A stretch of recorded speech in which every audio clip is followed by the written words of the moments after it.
जानकी, हात का थरथरतायत तुझे? हे बघूया. काही बरं वाटत नाहीये का? नाही, मला बरं आहे. रोजच्या टेन्शनमुळे झोप लागत नाही ना, त्याच जागरणाचा त्रास होतोय मला. आता काय म्हणायचं या मुलीला? अगं टेन्शन तर मेली आपल्या 5वीला पुजलेली आहेत. भैरवताई, नाना काय झालं? भैरवताई, आपल्या नशिबानं पुन्हा ऐनवेळी कच खाल्ली. काय झालं नाना? भैरवताई, देशमुखांनी मला उद्या सकाळी त्यांच्या वाड्यावर रक्कम घेण्यासाठी बोलवलं होतं. पण काय नाना? बोला. भैरवताई, देशमुख आता आपल्यात राहिलेले नाहीत. काय?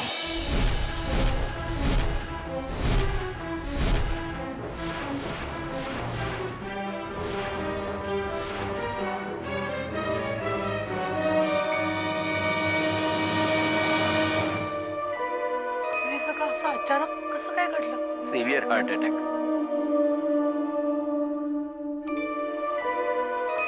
भैरवताई, एवढ्या प्रयत्नानंतर जरा कुठे आशेचा किरण दिसत होता, तो सुद्धा हरवून बसलो आपण.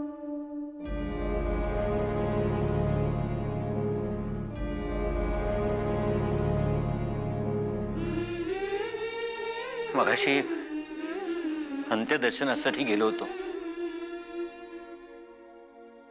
त्यावेळी त्यांच्या मुलानं सांगितलं की तो आता आपल्याला एवढी मोठी रक्कम देऊ शकणार नाही. एका पाठोपाठ एक येती सळा, प्राक्तनी रंगतो दुःखाचा आता सोहळा. पुढे काय?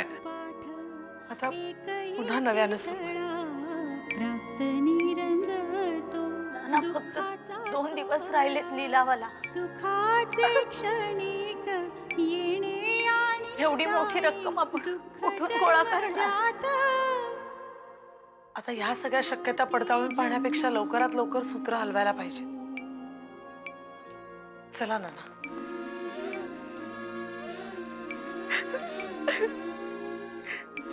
जानकी, ए बाळा, रडू नकोस. अगं मार्ग निघेल यातूनही काहीतरी.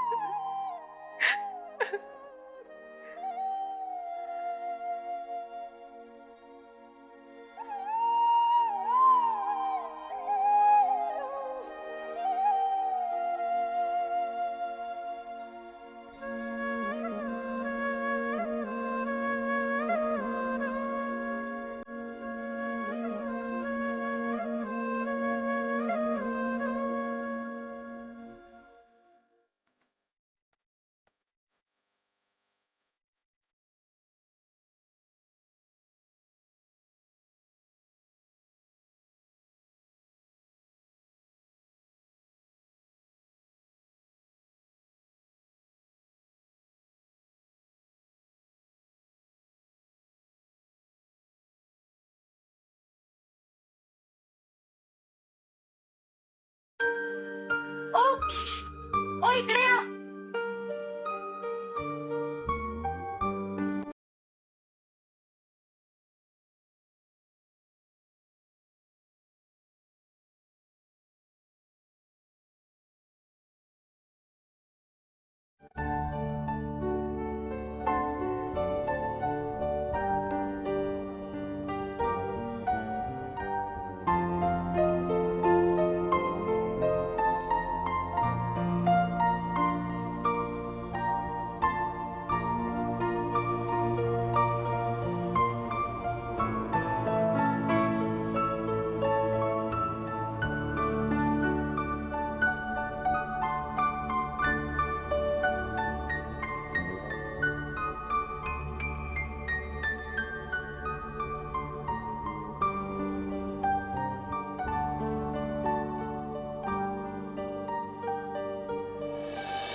रडू नकोस जानकी.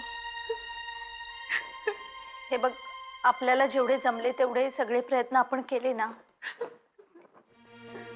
आता आपल्या प्रयत्नांना हा देव यश देत नाहीये. काय करायचं?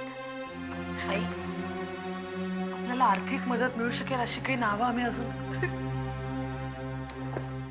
जानकी अगं जाऊ दे ना, मी तुला जानकी जानकी काय होतंय तुला? जानकी बरं वाट जानकी काय बघू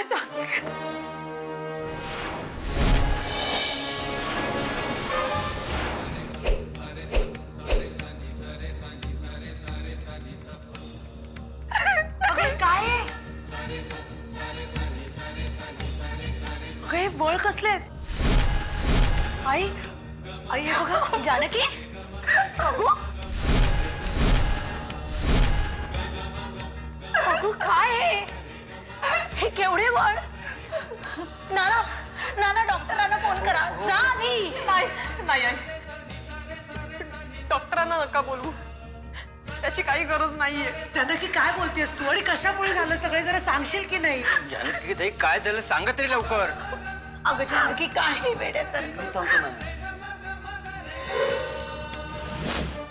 काल रात्री जानकीताई विठुलवाराच्या घराकडे गेल्या होत्या आणि तिथे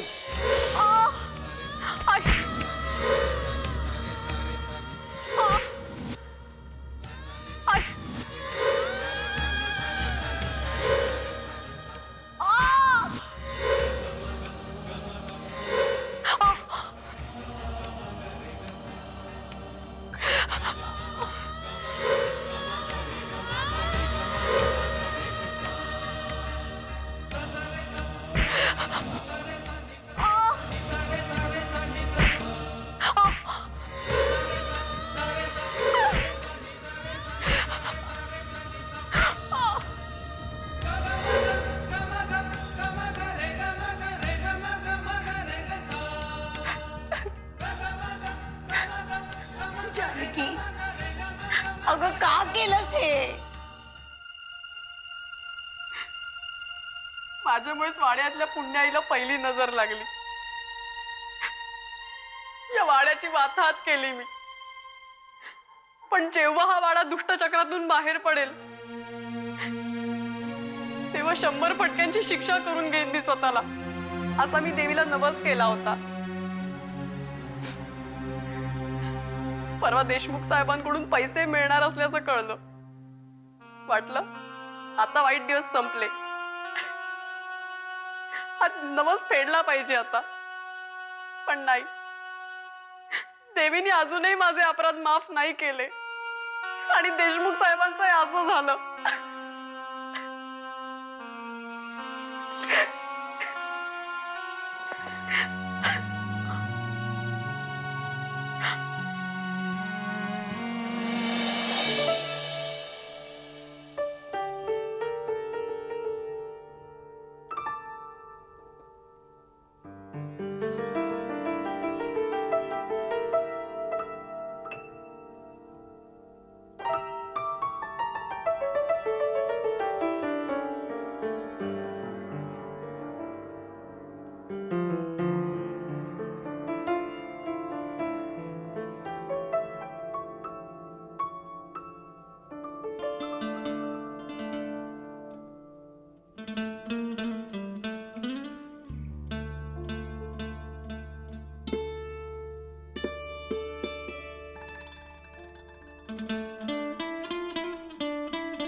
आबा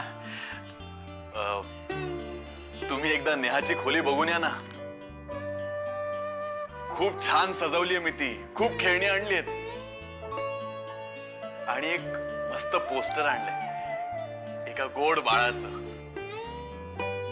ते बाळ इतकं गोड आहे खरंच. ए वहिनी, असं म्हणतात ना की एखाद्या गोड बाळाचं चित्र जर सतत डोळ्यासमोर असेल तर त्या बाईला होणारं बाळ सुद्धा तसंच गोड गोंडस होतं म्हणून. खरंय का ग ते? असेल ना. आता आपल्याला येईलच की अनुभव. हो बरोबर आहे तुझं.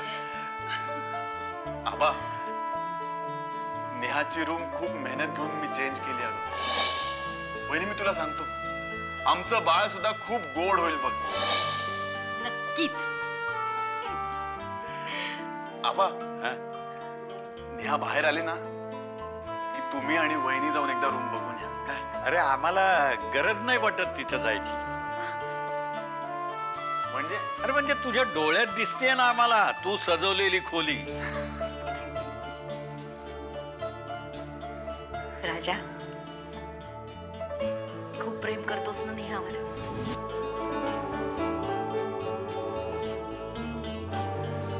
पण वहिनी त्याचा काही उपयोग नाही का? मी कितीही जीव तोडून सांगितले ना तरी नेहाला माझ्या प्रेमाची साक्ष पटत नाही. आबा, तुमचा नातू खूप कमनशिबी हो. म्हणजे बघा ना, बाप असून सुद्धा बाळाच्या येण्याचं सेलिब्रेशन मला असं लपून छपून करावं लागतंय. तुम्ही नाही आहात माझ्या बाळाचे बाप. कळलं तुम्हाला? तुम्ही माझ्या बाळाचे बाप नाही आहात. त्याचे बाबा आम्हा सगळ्यांना सोडून कधीच देवाघरी गेले.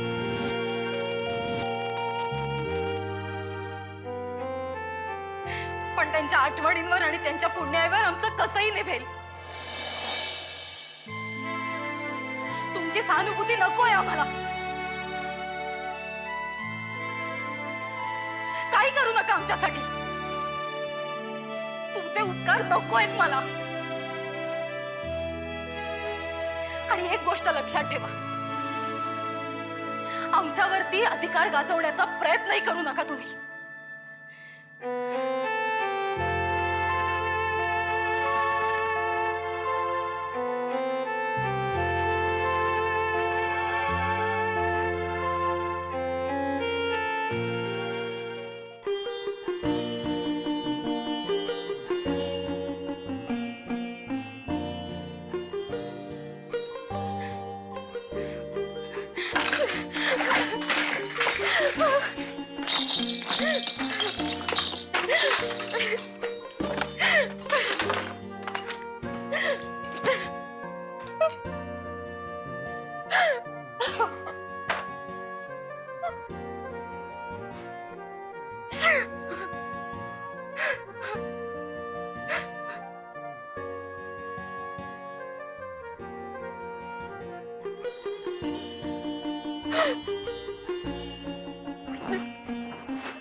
Neha,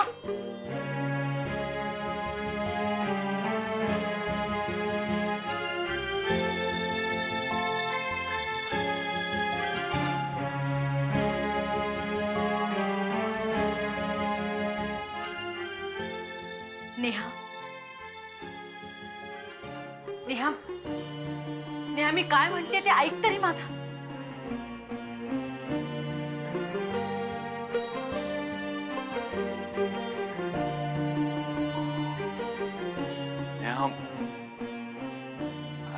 I'm really sorry. वहिनी, यांना आत्ताच्या आत्ता इथून घेऊन जा. हे बघ नेहा, मी अगं पण मी काय म्हणतो ते ऐक तरी एकदा. मला तुमचं काही ऐकायचं नाहीये. तुमचं तोंडही बघायची इच्छा नाहीये माझी. पहिली माझा तोल जायच्या आत यांना बाहेर घेऊन जा. नेहा तुम्ही जा म्हटलं ना. प्लीज प्लीज जा इथून.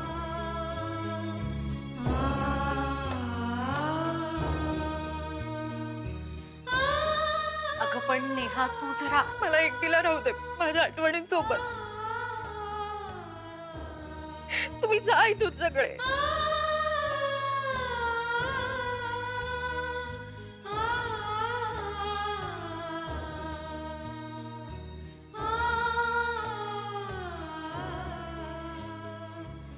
हे आता खूप असह्य होत चाललं वहिनी. आपण याच्यावर काहीतरी कायमस्वरूपी उपाय शोधायला हवा. आपण श्रीकांत सरांच्या मदतीनं काही होतंय का बघूया का? हा ठीक आहे, मी श्रीकांत सरांना फोन करतो.